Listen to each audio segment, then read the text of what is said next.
Quero agradecer ao Eterno Deus por esse grande privilégio que Ele me tem dado de mais uma vez uma rica oportunidade de estar aqui, para podermos meditar na santa e poderosa Palavra de Deus. E eu queria participar com você e estar lendo aqui no quarto Evangelho, o Evangelho aí, o seu nome hebraico Yohanan, ou João, como é mais conhecido no nosso meio, seu nome hebraico Yohanan. No capítulo de número 18, eu quero ler os versículos 25, 26 e 27 para nós estarmos meditando na santa palavra de Deus, que nos diz da seguinte forma, isso na minha versão: enquanto isso, Shimon Kefa, ou Simão Pedro, estava em pé se aquecendo. E lhe disseram: você não é um dos talmidim dele, ou dos discípulos dele? Ele negou, dizendo: não sou, não. Um dos escravos do Kohen Hagadol, ou do sumo sacerdote, parente do homem cuja orelha Kefa, ou Pedro, cortara, insistiu: eu não ouvi com ele no arvoredo? Então Kefa negou mais uma vez, e no mesmo instante um galo cantou. Eu quero meditar juntamente com você nessa palavra, onde mostra também um cumprimento, da própria palavra do Senhor Jesus, quando o Senhor Jesus se revela, aos seus apóstolos, aqueles seus discípulos mais chegados que estavam com ele, por aí mais ou menos 3 anos durante a sua carreira ministerial, o tempo que ele esteve dedicado exclusivamente à pregação do Evangelho, como ele disse, a trazer o reino de Deus para nós, dar aí início no reino de Deus para as nossas vidas, chegar até nós o reino de Deus. Ele confessa para eles quem ele era e também acaba dizendo qual seria o seu fim, dizendo que os homens iriam maltratá-lo e ele iria ser levado à morte. E Pedro, naquele instante então, um homem bem corajoso, bem destemido, corajoso, aquelas ações rápidas, que as pessoas acabam de falar e já está tomando uma atitude. Pedro, naquele momento então, ele diz: Senhor, de maneira nenhuma eu deixarei que isso aconteça. E Jesus, falou para ele que ele ainda estaria negando, ele por 3 vezes estaria lhe negando antes que o galo cantasse, ele negaria 3 vezes antes do galo cantar pela segunda vez.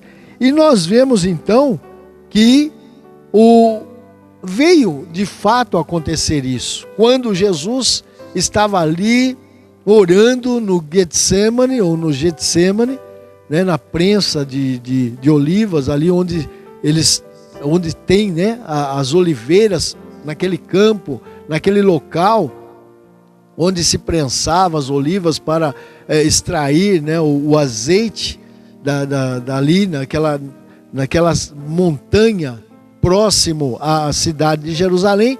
Quando Jesus estava ali orando, estava com os seus discípulos, vieram para lhe buscar, e Pedro, automaticamente, como eu disse, ele era aquela pessoa que toma aquelas reações, e naquele momento ele pega a sua espada e ele acaba cortando a orelha do servo do sumo sacerdote.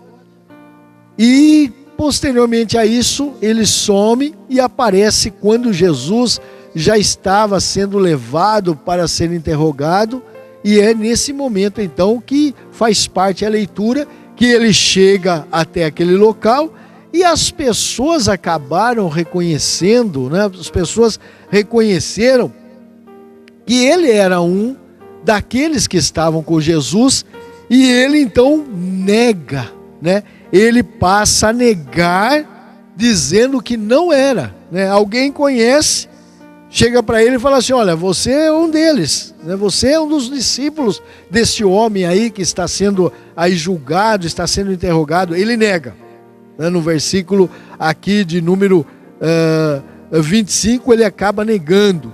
Depois ele acaba negando outra vez e falando não, né? Nega no versículo de número 27, ele nega Jesus, né? Ele fala que ele não conhecia, que ele não estava junto, mostrando logicamente, de certa forma, né, a fraqueza humana. Ele se demonstrou quando Jesus, né, até eu creio que fosse um sentimento verdadeiro da sua parte, né, ao saber, a ter aquela revelação, quando Jesus revela: olha, o Filho do Homem será entregue na mão dos homens, né, e vão maltratá-lo, e vão até matá-lo, né? E ele então, naquela reação, não digo que fosse um tipo de uma mentira, de forma nenhuma, creio na palavra de Pedro, mas Jesus, que conhece todas as coisas, Jesus que sabia de todas as coisas, alertou a ele: Pedro, né? Não vai ser verdadeiramente assim. E falou, até deu, vamos dizer assim, deu uma senha para ele, o que iria acontecer: ó, o galho vai cantar e você vai me negar, né? E antes que o galo cante, você ainda vai me negar. E ele acaba negando a pessoa de Jesus Cristo, falando que não conhecia. Antes, alguns minutos, algumas horas antes, ele ali, quando vem para prender Jesus, ele se revolta, tira a sua espada, né? E parece que ele queria começar uma guerra. Jesus o impede, dizendo: olha, Pedro, guarde a sua espada, porque quem com ferro fere, com ferro será ferido, né? E aí acaba pegando a orelha, que naquele momento, não sei se a pessoa desviou, ou foi o Senhor que não deixou que Pedro matasse, né? Que aquela espada não cortasse a sua jugular, fizesse um outro tipo de ferimento, somente cortou a orelha, né? E a Bíblia nos diz então que Jesus, naquele momento, ele pega novamente aquela orelha que estava no chão, né? E faz com que ela voltasse ao seu estado normal, como dantes, né? Coloca ali sobre o lugar onde havia sido cortado, e a orelha restaura, né? Fica restaurado novamente aquele estado. E ele repreende e fala: Pedro, quem com ferro fere, com ferro será ferido. Por quê? O Senhor Jesus, ele veio com um propósito nesse mundo. Ele não veio aleatoriamente. Ele sabia para que ele veio. Tanto é que quando ele chega próximo a João Batista, não esse João que escreveu esse evangelho, mas o João Batista, que era seu primo, que começou, né, que deu início ao seu ministério. Houve um chamado de Deus, um propósito de Deus para a sua vida, para que ele começasse, para que ele abrisse o caminho, e ele começa aí batizar as pessoas, chamando a um arrependimento do modo com que eles viviam, conhecendo a palavra de Deus e não obedecendo a palavra de Deus, né? Eles conheciam até ali onde era conhecido, no Primeiro Testamento, eles tinham conhecimento. E João começa a falar: ó, vocês precisam mudar a sua vida, né? Ofendendo até eles, chamando eles de raça de víboras e cobras. Vocês são cobras, né? Que aí estão vivendo errado. Vocês precisam arrepender o modo de vida, mudar o seu procedimento, né? Vocês não podem continuar dessa forma que vocês estão vivendo, como a forma de aparência daqueles que servem a Deus, daqueles que adoram a Deus, daqueles que são verdadeiros adoradores, e na realidade não são, porque as suas obras estão em contrariedade com aquilo que a palavra de Deus exige de cada um de nós.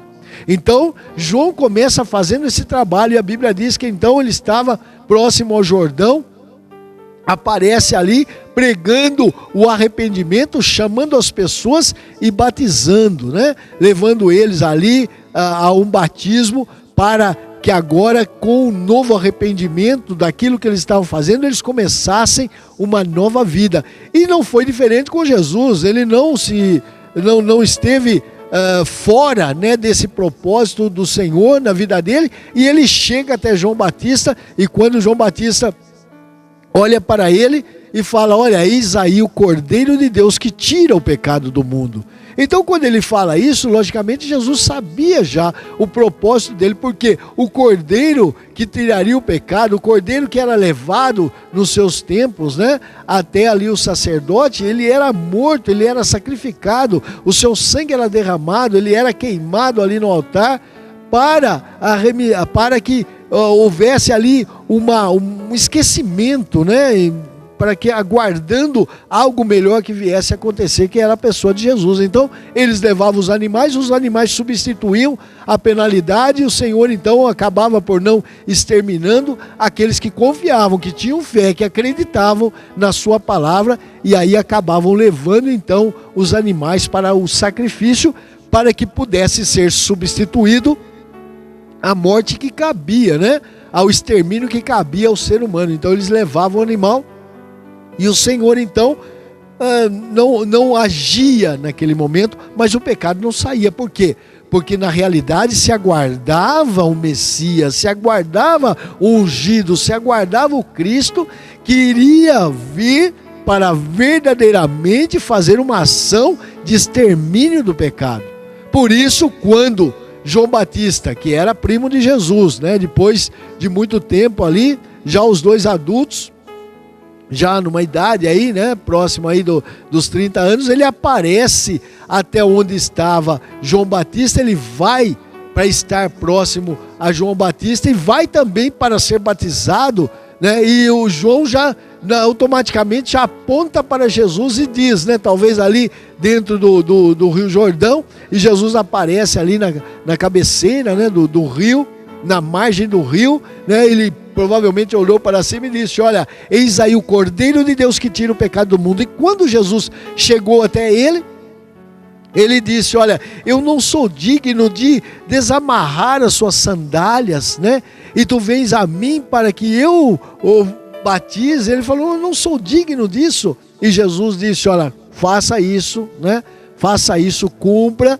essa determinação, né, faça aí para que toda a justiça de Deus prevaleça na vida de Jesus. Então Jesus também ali é batizado por João Batista, e naquele momento então acontece algo especial, onde o Senhor se manifesta dizendo: este é o meu filho amado, em quem eu tenho prazer, né, eu tenho prazer na sua vida, esse é meu filho amado.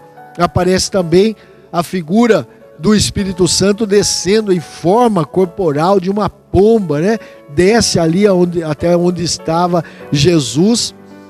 Então há aquela manifestação totalmente diferente dos outros batismos que ele fazia, por isso João até não queria, mas Jesus era consciente disso. Por isso, quando ele diz para os seus discípulos, né, para os seus mais chegados: olha, vai me acontecer todo mal, tem que acontecer. Por quê? Porque se ele era o Cordeiro de Deus, o Cordeiro precisava morrer, sangue precisava ser derramado para que houvesse então a remissão verdadeira dos pecados, e não mais como o animal, que era algo preventivo, era algo que estava aguardando até a chegada daquilo que verdadeiramente iria exterminar com o pecado, iria acabar com o pecado. E João declara: eis aí o Cordeiro de Deus que tira, não mais era encoberto, né?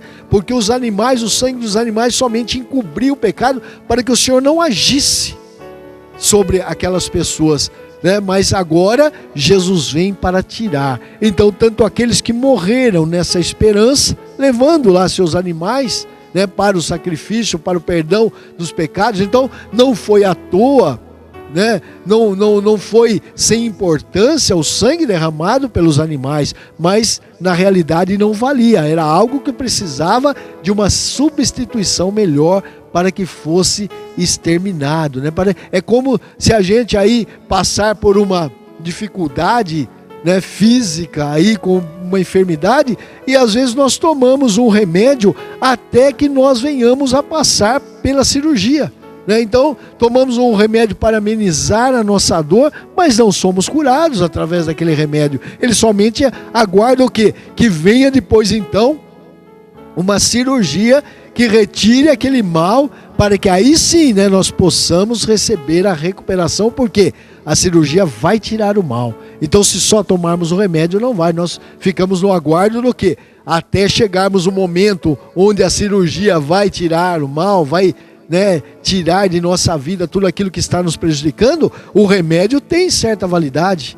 E assim era com o sangue dos animais. Eles foram, por determinação do Senhor, né, eles levavam ali o animal até que se chegasse o momento certo, que viesse o Messias, que viesse o ungido, que viesse o Cristo, né, que tiraria então o pecado. Não mais um remédio, não ia remediar, mas agora sim iria exterminar o pecado do meio da raça humana, para que nós pudéssemos então ter um encontro com o nosso Salvador. A vida totalmente diferente, né? Por isso nós nos consideramos até mais privilegiados, né, do que aqueles hebreus, aqueles judeus que matavam os seus animais. Nós somos privilegiados por quê? Mais privilegiados porque eles levavam lá na esperança de ter o Cristo, e nós, logicamente, já estamos com a ação de Jesus Cristo, que não precisa estar derramando o seu sangue mais todo dia, como eles faziam com os animais. Todo ano o sacerdote ali entrava no Santo dos Santos, dentro do templo, né, e passava aquela cortina, e lá dentro então ele fazia um sacrifício anual por todos os judeus, né? Ele fazia por toda a nação, por si primeiramente, e depois por toda a nação ele fazia aquele sacrifício anual para perdão dos pecados. Não há mais necessidade, porque Jesus veio de uma vez por todas, e a eficácia do derramamento do seu sangue serviu para o passado, serviu para o presente da época, né? E também serve para o futuro. Então nos alcançou, fomos beneficiados agora pelo sangue que Jesus derramou na cruz do Calvário. Então aquele fato, aquele acontecimento era necessário, né?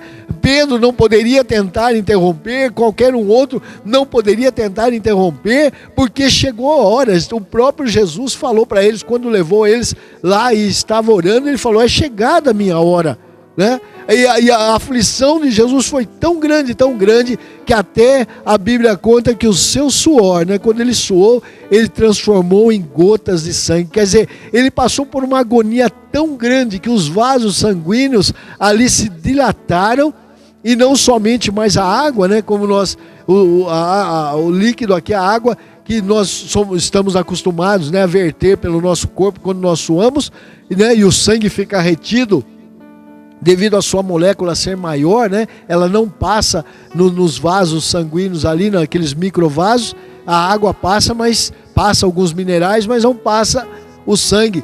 Para o caso de Jesus, a aflição foi tão grande que ele começou a suar gotas de sangue, e ali por mim, por você. E não parou só naquele momento em que o Senhor Jesus derrama o sangue por mim, por você. Depois ele foi levado, né? Ele foi castigado. Os romanos o castigaram muito, né?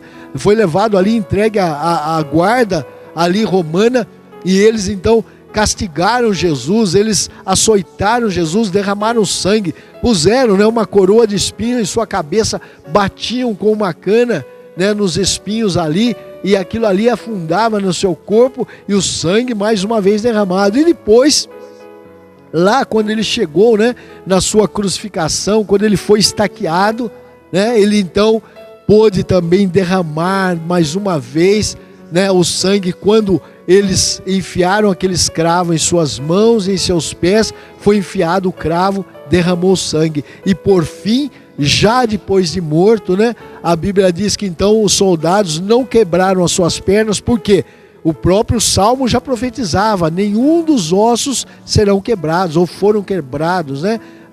O Salmo ali prescreve. Então, falando da pessoa de Jesus, quebrou-se dos malfeitores que estavam ao seu lado, mas de Jesus não quebrou, porque eles já constataram que Jesus já havia morrido. Então o soldado pega a lança e fura o seu lado, e a Bíblia diz que então sai sangue e água, né? Mais uma vez o Senhor Jesus derrama novamente o seu sangue ali por mim e por você, para que nós pudéssemos ser beneficiados. Mas aqui nos declara o quê? Que Pedro, né, como qualquer ser humano, ele pode ter falhas. Não podemos confiar na nossa força. Nós temos que confiar naquilo que o Senhor pode fazer por nós, né? Se eu não nego, eu tenho que dizer: não nego porque o Senhor está comigo. Que o Senhor te abençoe, que Ele fale com o seu Espírito Santo no seu coração e que você tenha, né, a salvação, que você possa adquirir a salvação, a fé para ser salvo, reconhecendo e recebendo Jesus como seu único e suficiente Salvador.